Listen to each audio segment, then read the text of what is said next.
안녕하세요. 한국해양과학기술원 해양기후 솔루션 연구본부장 강현우입니다. 저는 주로 해양기후 변화와 관련해서 바다의 현재 상태가 어떻게 진행되어 왔고 앞으로 어떻게 변해갈 것인지에 대해서 연구하고 있습니다.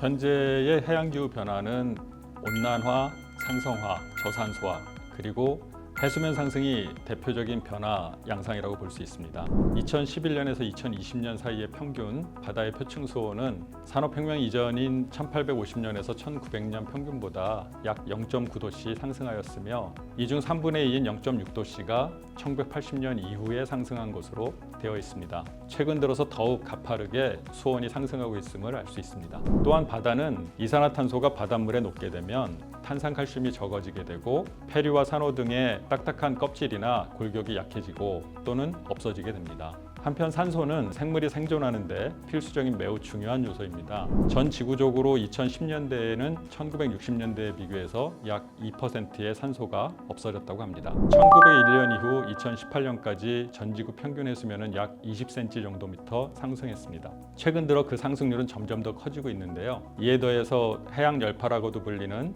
특정 시기의 고수온 현상 또는 그 반대의 경우인 저수온 현상과 같은 극단적인 변동이 더 자주 발생하거나 아니면 오래 지속되거나 한번 나타날 때 더욱 강도가 크게 나타나기도 합니다. 화석연료의 사용은 이전에는 없던 새로운 이산화탄소를 대기 중에 공급하였고 결국은 지구 표면에 도달하는 태양 복사 에너지 중에서 많은 부분을 지구 대기 밖으로 빠져나가지 못하게 되었습니다.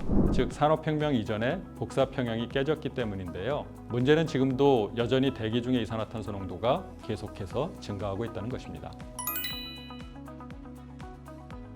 넘치는 대기의 열과 이산화탄소를 계속해서 바다가 흡수해 주었기 때문에 그동안 지구가 버틸 수 있었다고 해도 과언이 아닙니다. 그런데 이제는 이게 도가 지나쳐가지고 더 이상 지구 기후 조절자로서의 역할을 감당하지 못하게 되고 있습니다. 이렇게 되면 바다의 온난화, 산성화, 저산소화는 궁극적으로 해양 생태계에서 1차 생산을 감소시키고 수산 자원을 고갈시키게 되며 결국은 인류의 식량난을 초래하게 될 것입니다. 또한 지구 에너지의 불균형을 해소하기 위해 태풍, 폭염, 폭우, 한파 등과 같은 급격한 기상 변동의 발생 빈도와 그 강도가 점점 더 커지게 될 것이고 이는 연안에서의 해일이나 침식, 침수 범람 등 엄청난 연안재해를 유발할 수 있습니다.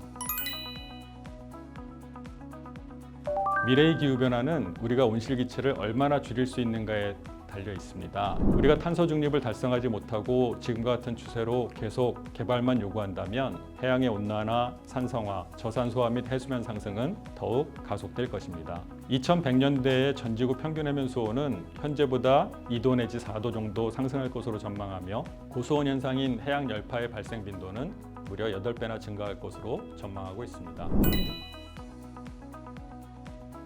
해양 기후 또는 해양 기후 변화를 예측하기 위해 사용되는 대표적인 기술은 지구 시스템 모델링입니다. 지구 시스템 모델링은 지구의 복사 평형에 영향을 미치는 해양, 해빙, 대기, 지면 등 각 요소 모형들을 결합한 지구 시스템 모형을 개발하고 활용하는 것을 말합니다.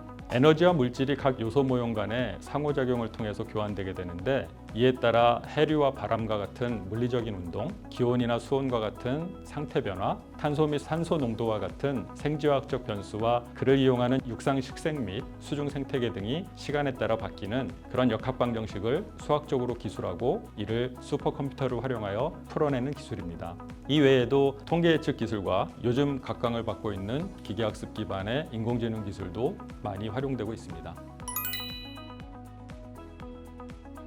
해양기후 예측은 초기 단계여서 그 예측성이 조금 낮은 편입니다. 예측 기간이 길어질수록 더욱 어려운 게 사실입니다. 굳이 수치로 표현하자면 3개월 평균값이 평년보다 높거나 낮을지를 예측하는 정도가 50에서 60% 정도밖에 안 됩니다. 그나마 엘니뇨 라니냐에 대한 예측성은 비교적 높아진 편입니다. 시작과 끝을 예측하는 것은 상대적으로 어렵지만 이미 시작된 현상에 대한 발달이나 쇠퇴에 대한 예측성은 비교적 높은 편입니다.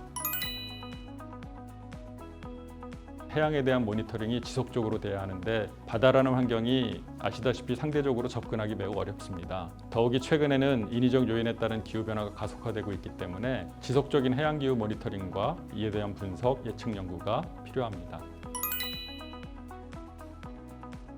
기후변화를 진단하기 위해서는 장기간의 모니터링이 무엇보다 중요합니다. 키오스트는 2000년대 초반부터 이호도 해양과학기지를 시작으로 소총초와 가고초 해양과학기지 등 부위 및 계류 장비를 이용해서 해양 환경과 생태계 변화를 모니터링하고 있습니다. 이외에도 조사선과 탐사 로봇, 위성을 활용하여 제주 해협이나 필리핀 동쪽의 북서태평양, 열대 인도양 등에서 해양대기 상호작용과 탄소 순환에 중점을 둔 기후변화 감시, 진단 연구 등을 수행하고 있습니다. 한편 해양기후와 기후변화 예측의 핵심 기술인 지구 시스템 모형을 개발하고 미래 기후변화 시나리오에 따른 예측 자료를 생산하여 제공하고 있는데요. 키오스트는 자체적으로 개발한 키오스트 ESM이라 불리는 지구 시스템 모형을 가지고 있습니다. 최근에는 이를 기반으로 한 계절 예측 시스템의 개발과 그 활용 연구를 수행하고 있습니다.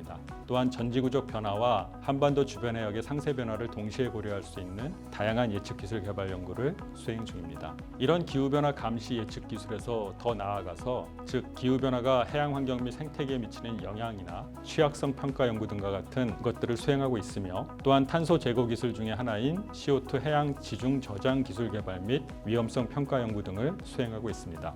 그리고 신재생 에너지 확보 기술 중 하나인 조류 발전, 해수 전지, 수소 에너지 등에 관한 연구도 수행을 하고 있으며 기후변화에 대항할 수 있는 전방위적 연구 사업을 수행하고 있습니다. 우리 국민 모두가 해양 환경과 생태계의 보존이 지구와 인류를 살리는 길이라는 것을 공감하고 가능한 한 탄소 발자국이 남지 않도록 에너지를 효율적으로 사용하는 것이 무엇보다 중요합니다. 여러분, 키오스트와 함께 지구를 살리고 기후변화에 대응해 나가도록 함께 노력합시다. 키오스트 화이팅!